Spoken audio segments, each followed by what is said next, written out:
acho que também num diálogo com a bancada que se coloca de maneira cristã, do Anel de Tucum, que fala da valorização da vida do pobre. Então a gente tem lado, tem classe e tem identificação de gênero.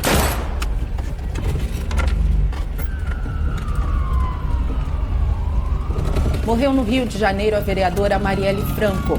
Ela foi assassinada a tiros na noite de quarta-feira, 14 de março, quando o carro que ocupava foi atingido por disparos, que também causaram a morte do motorista Anderson Gomes. O crime bárbaro que matou a vereadora e o motorista Anderson Gomes completa meia década, com 2 suspeitos presos e nenhum mandante indiciado. A Marielle foi atingida.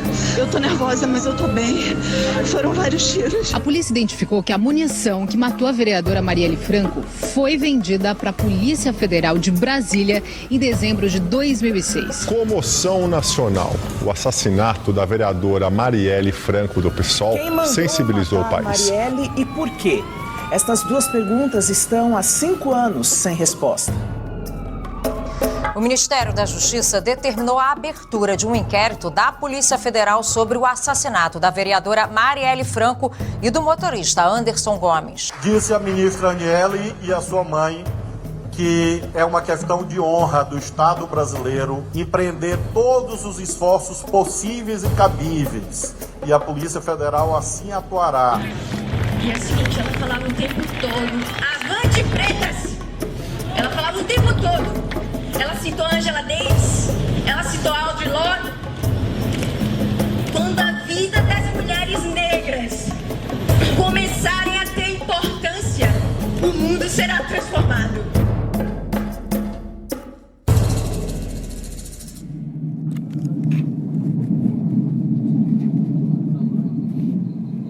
Eu sou favela porque nós somos resistência. Marielle 50777. Em 2016, em sua primeira disputa eleitoral, Marielle Franco foi uma novidade que surpreendeu. Eleita vereadora no Rio com mais de 46 mil votos, foi a 5ª candidata mais votada no município e a 2ª mulher mais votada ao cargo de vereadora em todo o país. Nesse período, o clima no Brasil já era bem tenso. Direita e esquerda, reacionários e progressistas, ricos e pobres, polarização. O presidente da Câmara, Eduardo Cunha, aceitou o pedido de abertura do processo de impeachment da presidenta Dilma.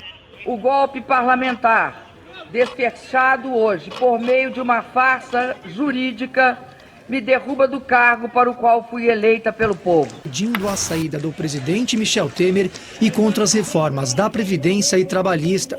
Os manifestantes pedem a convocação de eleições diretas. O fato é que era foda fazer política assim. A tal luta de classes estava escancarada. São proibidos de entrar nesta casa. Os trabalhadores ficam lá no corredor, levando gás na cara, borrachada, porretada. E é esses trabalhadores que na reforma da Previdência vocês querem acabar com a aposentadoria especial. É desses trabalhadores que vocês querem que eles trabalhem até 16 horas dentro de uma fábrica. E aí diz que não é retirar direito.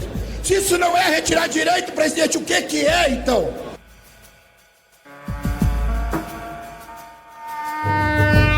Os trabalhadores e empregadores poderão fazer acordos que garantam empregos e sejam adequados às suas realidades. Tudo com a proteção da lei. Os tempos mudaram, as leis precisam se adaptar.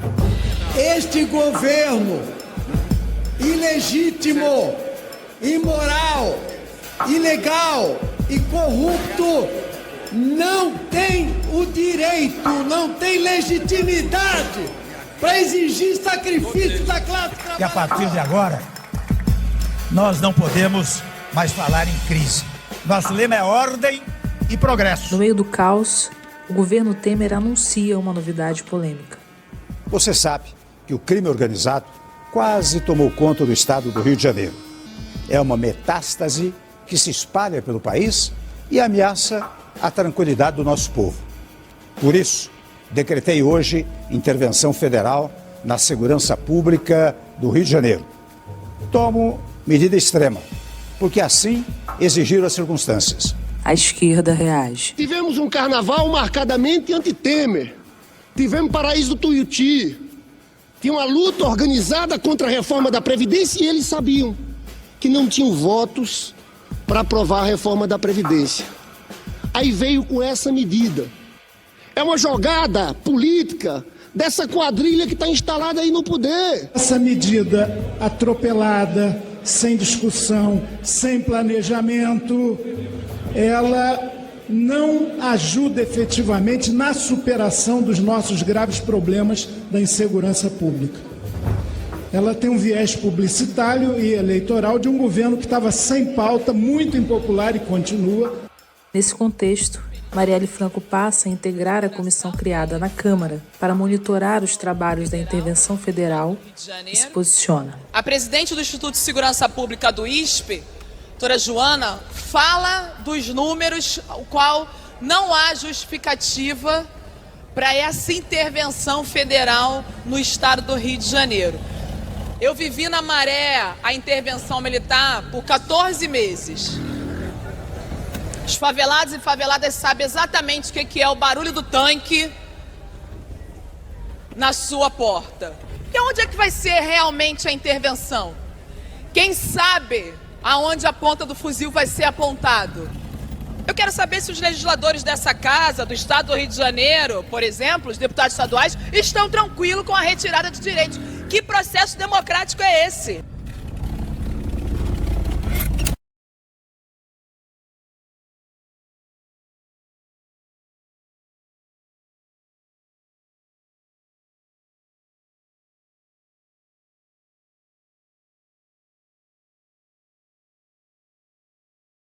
Que se faz é a seguinte: quem matou Marielle gosta da intervenção ou quer que a intervenção acabe? A resposta é evidente: quem matou essa vereadora está querendo criar uma onda negativa contra a intervenção. Quem matou essa vereadora está querendo que as pessoas concluam o seguinte: tá vendo como intervenção não adianta? Tá vendo como a intervenção não é boa? Quem matou essa moça quer que as forças federais saiam do Rio de Janeiro. E quem são essas pessoas? Quem são os grupos que estão perdendo com a intervenção? Os narcotraficantes estão perdendo. As milícias estão perdendo. A banda podre da polícia está perdendo. Porque estão fazendo menos negócios. Nós sempre acreditamos que há duas linhas de investigação mais fortes no caso, né, da Marielle. A mais forte é aquela que desenvolve a tese de que Marielle foi morta por ação das milícias do Rio de Janeiro, por conta, como uma forma de vingança pelo trabalho feito na CPI das milícias pelo deputado Marcelo Freixo, pelo então deputado Marcelo Freixo, e por ela mesma, que era da assessoria do Marcelo nessa altura do campeonato. Ou, por exemplo, ainda vinculado às milícias, mas uma espécie de demonstração de força da milícia durante a intervenção militar que o Rio de Janeiro sofria exatamente naquele contexto. O Brasil é um dos países que mais mata líderes defensores de direitos humanos no mundo. O assassinato político de Marielle se coloca nesse quadro, um quadro de produção de um Estado autoritário, cuja última medida de exceção mais espetacularizada foi a inconstitucional intervenção no Rio de Janeiro, em que nós temos uma situação absurda. Temos hoje 2 governadores no Rio de Janeiro, um interventor que cuida da segurança, outro o governador que cuida de todos os outros temas. É uma situação absolutamente caótica na estrutura de Estado. E isso, obviamente, gera violência. Tivemos a morte de Marielle, quem foi que matou, tudo está se apurando, mas com certeza é em razão da produção dessas medidas de exceção autoritária que gerou direto ou indiretamente, vamos dizer, esse assassinato político dela. A gente sabe que um miliciano ou um traficante, quando existem episódios de grande destaque no Rio de Janeiro, como Copa do Mundo, Olimpíadas ou intervenção federal, como estava acontecendo no Rio, é o momento de recuar, porque como eles estão no crime, eles são mais vulneráveis. Quando todos os holofotes estão voltados para o Rio de Janeiro, eles recuam, esperam esses holofotes apagarem para depois fazer o que eles têm que fazer. Se eles quisessem se vingar na Marielle por causa da CPI das milícias acontecida há 10 anos atrás, a mentalidade pragmática do crime esperaria que esses grupos, que a intervenção militar acabasse, para eles se vingarem depois, quando não estava toda a imprensa e todos os militares olhando no Rio. Mas eles matam depois de um mês de iniciada a intervenção federal. Então, a minha pergunta, por exemplo, como alguém que tem acompanhado esse caso, é: havia algum recado político nisso? Havia algum interesse político para matar uma vereadora durante as intervenções? Me parece que sim. Seria algum tipo de ação política? A gente pensa. Já houve muitas coisas como essa. A gente teve 100 bombas que foram colocadas entre 79 e 81 para causar uma comoção e evitar a abertura democrática que acontecia em 82. Será que esse tipo de assassinato também tentava, de alguma forma, passar um recado? O Ministério Público sustenta que as investigações concluíram, por meio de diversas provas, que Rony Lessa, de 48 anos, foi o autor dos tiros que mataram Marielle Franco e Anderson Gomes. E que Elcio Vieira de Queiroz, de 46, dirigiu o Cobalt usado na perseguição ao carro onde estava a vereadora. Rony é policial militar reformado e um exímio atirador. E Elcio, um ex-PM que foi expulso da corporação. Esse homem era um servidor público pago para proteger a sociedade. Mas ao olhar sua trajetória um pouco mais de perto, é possível ver que não é bem assim que a coisa funciona no Brasil. Aos 18 anos, passa a servir ao Exército Brasileiro e logo se associa ao Esquadrão Lecoq, grupo paramilitar que teve sua maior atividade entre as décadas de 60 e 80, não só no Rio, mas em outros estados. O objetivo deles era vingar o assassinato de policiais e promover justiçamentos. Muito sangue, muitos corpos ao chão, tudo sob aplausos de setores da classe média. Um dos seus líderes, aliás, foi José Guilherme Godinho Ferreira, o delegado Sivuca, que mais tarde, em 90 e 94, seria eleito deputado estadual no Rio, defendendo a barbárie. Que são bandidos, e bandido bom é bandido morto e enterrado em pé, para não ocupar muito espaço. Não é muito diferente do que se escuta hoje. Essa polícia militar do Brasil tinha que matar mais. Violência se combate com violência. Esse bando armado, nascido no berço da ditadura militar, encantava jovens como Lessa, associados a um pensamento extremista. Ele conseguiria, anos mais tarde, em 91, realizar seu sonho de ingressar na polícia, onde teria uma rápida ascensão. Em 93, passa a integrar como voluntário a tropa de elite da polícia, o BOPE, onde se destacaria como uma espécie de soldado de guerra, muito frio, calculista e destemido segundo os colegas de farda. Anos mais tarde, volta às atividades na PM, quando é lotado no 9º Batalhão da Polícia Militar de Rocha Miranda, onde cobriria mais de 20 favelas. Lessa passa de um simples soldado para sargento em menos de 2 anos, período também em que receberia muitas gratificações financeiras e extensos elogios da corporação pela sua bravura em serviço. Como esta, homenageado na Assembleia Legislativa com uma moção de congratulações, aplausos e louvor. A solicitação, datada em 23 de novembro de 1998, foi feita pelo ex-deputado Pedro Fernandes. E se você tem alguma dúvida sobre o tipo de bravura que era premiada pelo Estado, nós podemos falar. A festa dos governadores. No Rio, a posse foi na Assembleia Legislativa. O governador Marcelo Alencar prometeu um Estado melhor. O governador eleito em 94, Marcelo Alencar, traria para a cena a premiação em pecúlia por mérito especial, ou como ficou conhecida, a gratificação faroeste. Se tratava, na prática, de premiações financeiras e ascensão de carreira aos policiais que se envolvessem em confrontos nas comunidades. Ou seja, quem matava mais ganhava mais. Uma política pública que tinha uma certa aprovação social e apostava nos confrontos como estratégia de enfrentamento ao narcotráfico.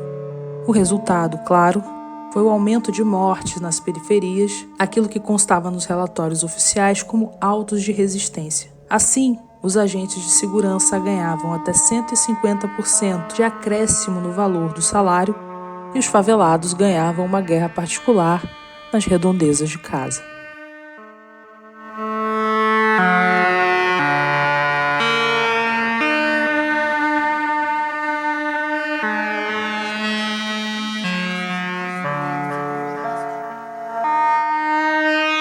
nesse cenário que Lessa, atuando em uma patrulha conhecida como Patamo 500, passa a aterrorizar a vida de moradores de favelas da zona norte do Rio.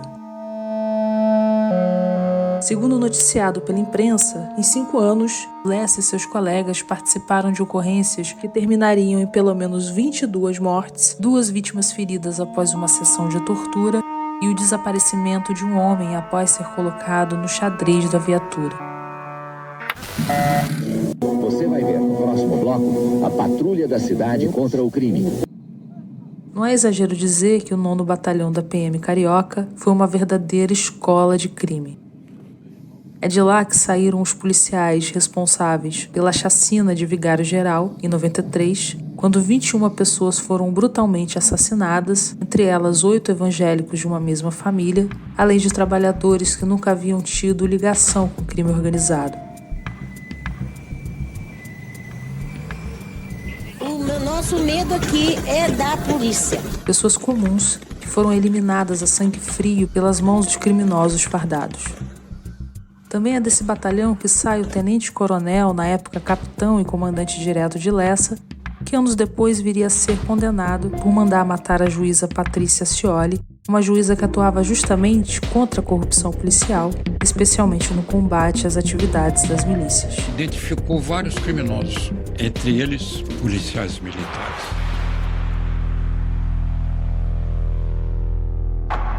A Patamo 500 acaba em 2013.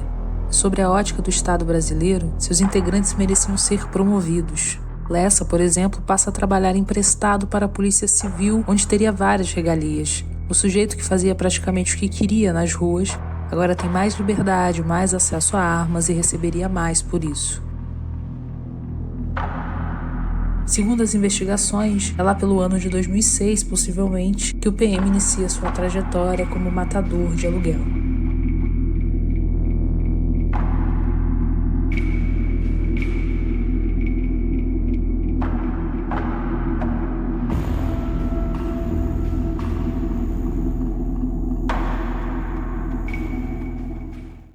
Tentaram calar a voz de Marielle.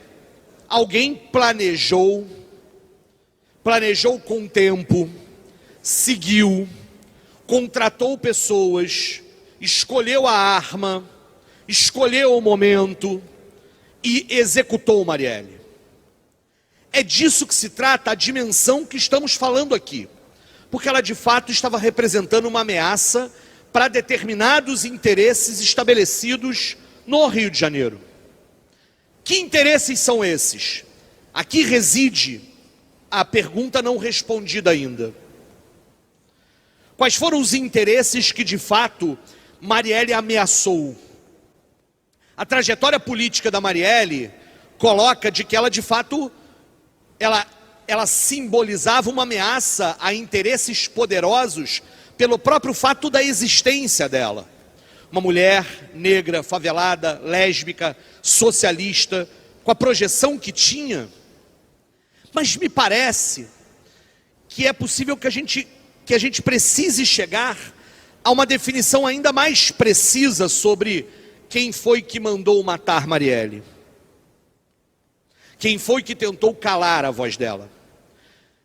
É verdade que isso não é uma novidade na história brasileira.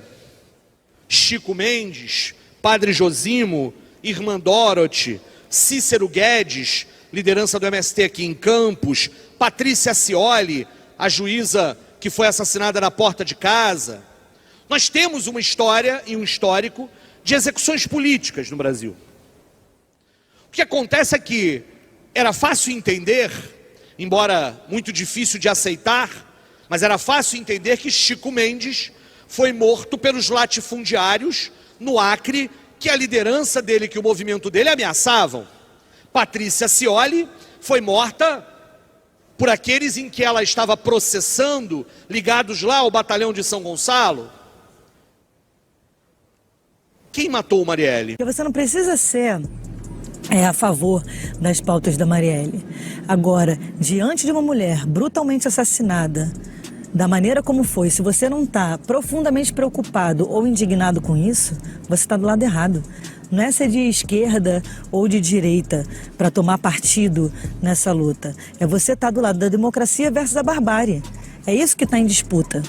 É isso que a gente está disputando hoje na sociedade politicamente e vem sendo refletido desde 2016 com um golpe misógino contra Dilma.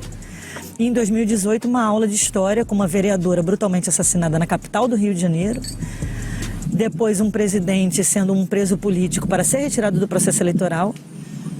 E a gente tem um homem que teve quase 30 anos de parlamento sem uma contribuição para a sociedade, que só era conhecido pelo seu discurso LGBTfóbico, racista, misógino, chegando à presidência da República. 2018 fala sobre essa ruptura na democracia que está muito expressa na noite do 14 de março, no assassinato de Marielle Anderson.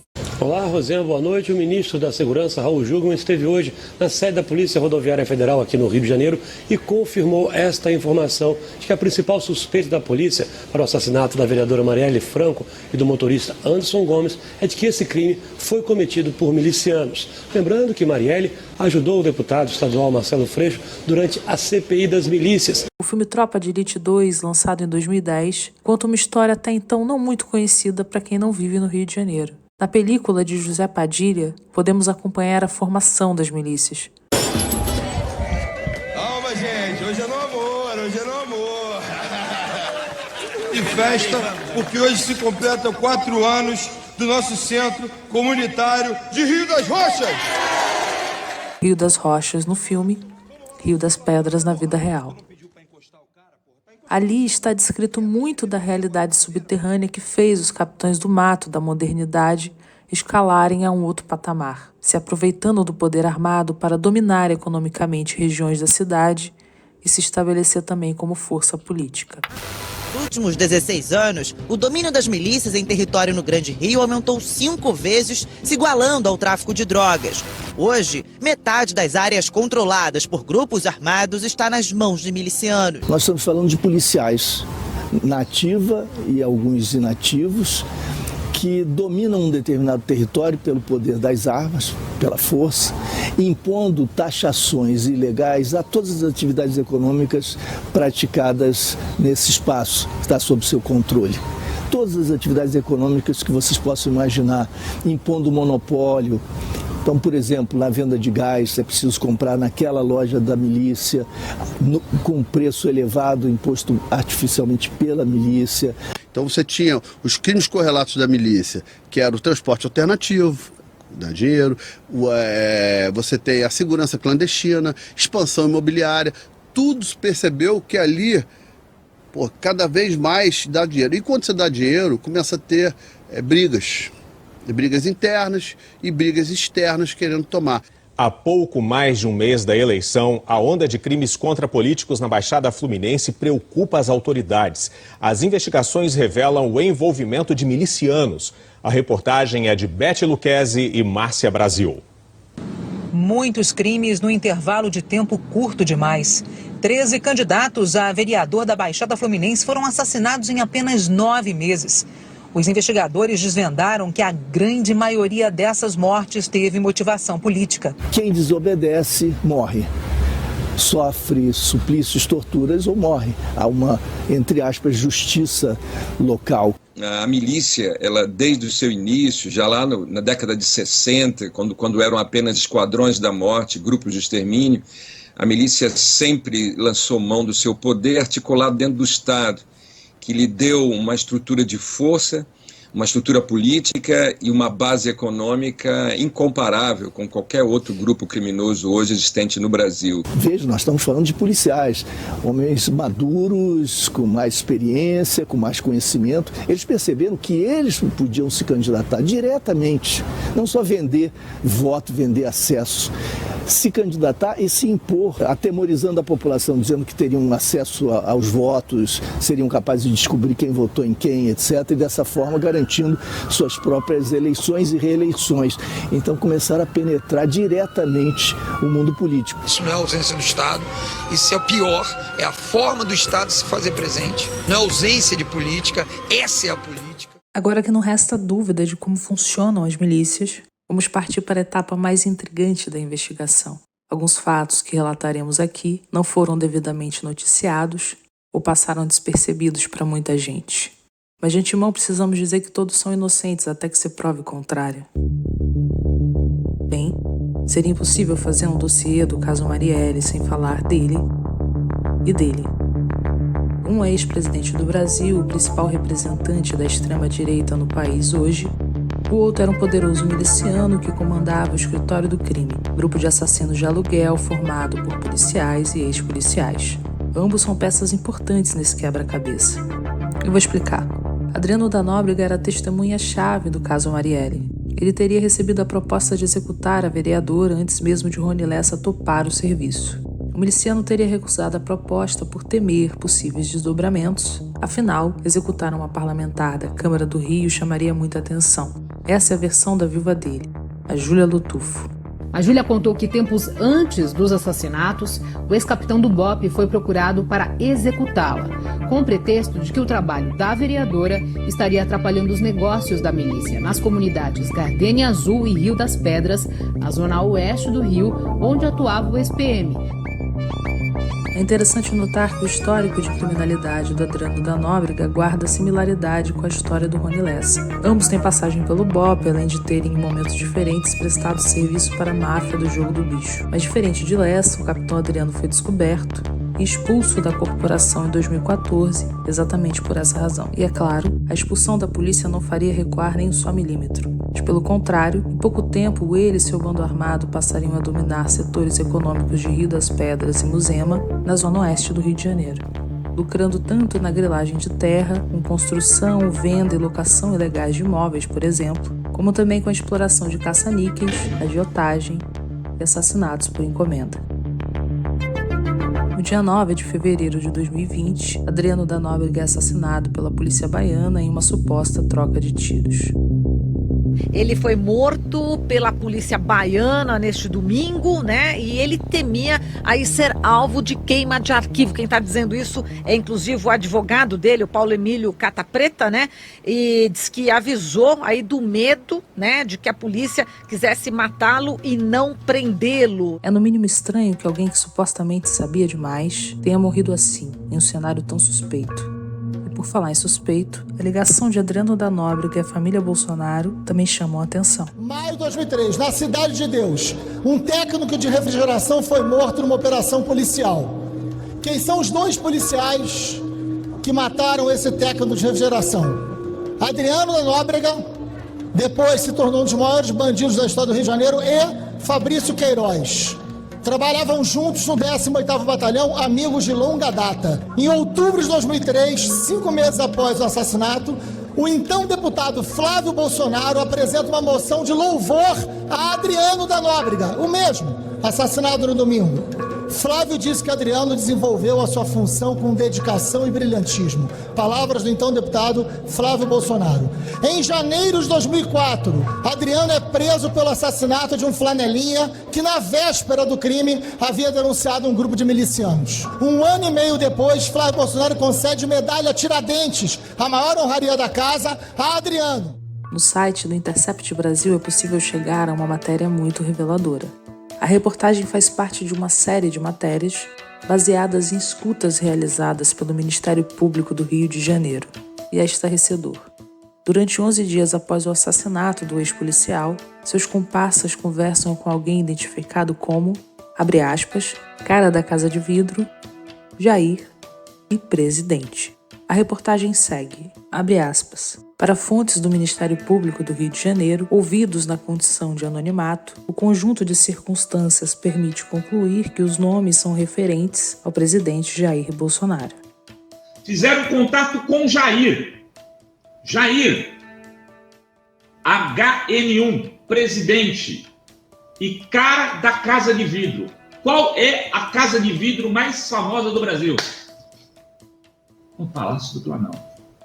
Por que isso não virou Jornal Nacional de 20 minutos, mostrando todas as circunstâncias da morte e do envolvimento de Adriano da Nóbrega com Jair Bolsonaro? Eu vi meu irmão tentando se matar, eu vi, entendeu, à noite, aqui em casa. E, na verdade, ele se entregou, entendeu, tia? Ele se entregou, entendeu? Ele não quis ir, porque ele sabia que iam matar, ele já sabia da ordem que saiu. para que ele fosse um arquivo morto. Ele era um arquivo morto para todo mundo já, entendeu? Já tinham dado cargos comissionados no Planalto já pela vida dele, já fizeram uma reunião com o nome do Adriano no Planalto, entendeu? É isso mesmo. Segundo a irmã de Adriano da Nóbrega, o Palácio do Planalto estava interessado na morte do miliciano. Tem noção do tamanho disso? O chefe do escritório do crime era um aliado histórico da família Bolsonaro. Isso é inegável. Mas o que chama atenção é uma possível sociedade entre Adriano da Nóbrega e o filho mais velho do ex-presidente do Brasil. O que rolava aqui era muito dinheiro. Segundo as investigações realizadas pelo MP do Rio, é a partir de 2007 que acontece o estreitamento entre as famílias. Tanto a mãe como a ex-esposa de Nóbrega teriam entrado no esquema da tão conhecida rachadinha. Informações públicas disponíveis na imprensa dão conta de que Queiroz, operador financeiro do esquema, recolhia indevidamente parte do salário dos funcionários do gabinete de Flávio e repassava para Adriano. Esse dinheiro ia para o investimento na construção e venda de prédios ilegais, lá na região dominada pelo escritório do crime. Pelo menos é isso que indicavam as investigações. E foi na posição de investidor no ramo da construção civil, junto das milícias, que Flávio Bolsonaro teria dado um salto de enriquecimento entre os anos de 2015 e 2017. Flávio Bolsonaro já adquiriu 20 imóveis, ele e a esposa, ao longo dos últimos 16 anos. Ele é dono, por exemplo, de um apartamento na Barra da Tijuca que vale 2,5 milhões de reais. Ele é dono de um andar inteiro de um prédio comercial em que há 12 salas. O grave disso tudo, acho que você apontou muito bem, são os laços sempre muito mal explicados da família Bolsonaro com as milícias no Rio de Janeiro.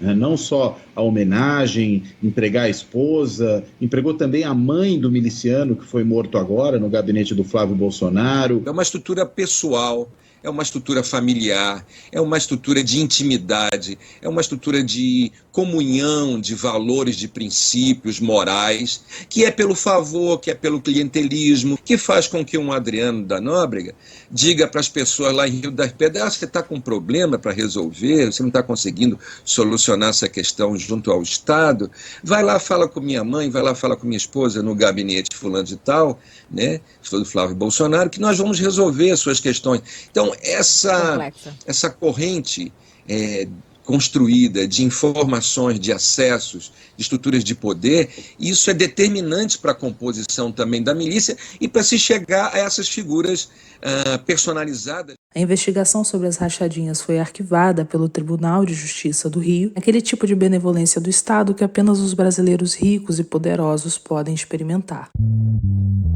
Você sabe como é.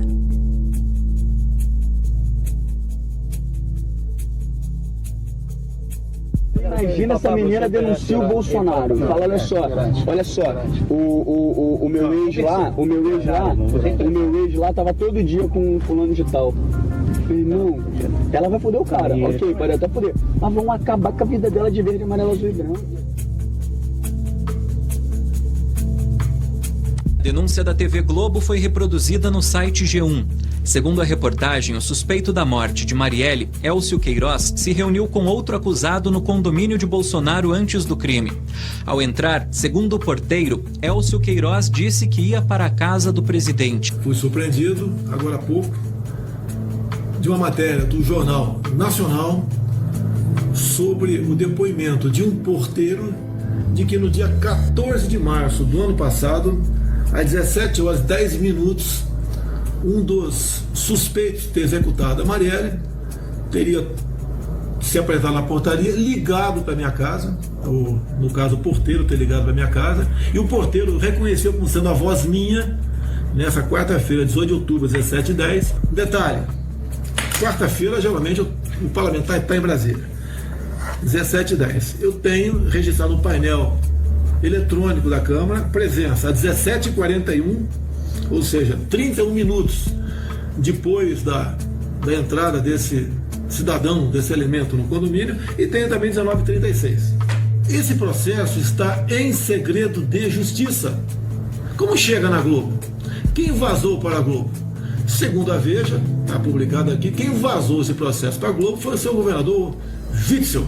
O senhor só se elegeu governador porque o senhor ficou o tempo todo colado com Flávio Bolsonaro, meu filho, o tempo todo colado com ele. A revelação de que o suspeito da morte de Marielle Franco no ano passado foi ao condomínio de Bolsonaro é motivo de briga entre presidente e governador do Rio. Bolsonaro se irritou, disse que o funcionário mentiu e acusou o governador do Rio de querer destruí-lo. Quando foram presos os 2 executores da Marielle, o meu calvário e a perseguição contra mim foi inexorável. Ver um presidente da República ir numa live lá em Dubai, acordar na madrugada para me atacar, para dizer que eu estava manipulando a polícia do meu estado.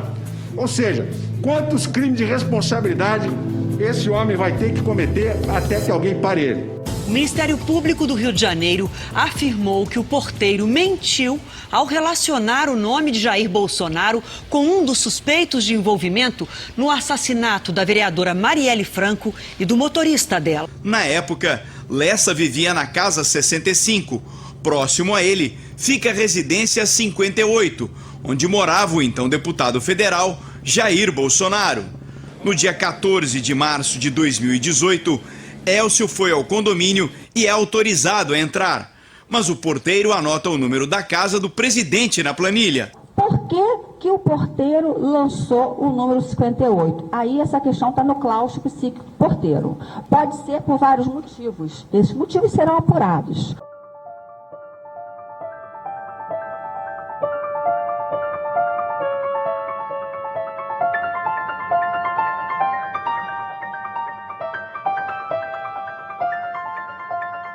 No período que eu coordenei a Comissão de Direitos Humanos, a gente atendeu tanto as vítimas, familiares de vítimas de violência, né, como os ditos civis, quanto os militares, quanto os próprios familiares de policiais, pela necessidade de entender que o debate sobre direitos humanos é fundamental para a convivência da população, para a convivência na cidade. O que ocorre é que a polícia no Rio de Janeiro é a polícia que mais mata e a que mais morre. A polícia que, infelizmente, a qualificação ainda é, em termos armamentistas e de proteção da vida do que é colocado, com tiros nos membros superiores. E não com um debate de pare ou com alertas. Ainda há esse tipo de formação, que não é uma formação que protege a polícia, é uma formação que vulnerabiliza. Quanto que essa polícia hoje, infelizmente, ainda está cumprindo papéis de uma relação de uma manutenção da propriedade privada, de uma relação só da proteção de alguns e não da garantia de direitos para o coletivo, né? Para a relação, para a favela, para um conjunto maior da sociedade. Entender o debate de direitos humanos que precisa ampliar esse lugar dos jargões, que ele é para a polícia e para os moradores, é fundamental.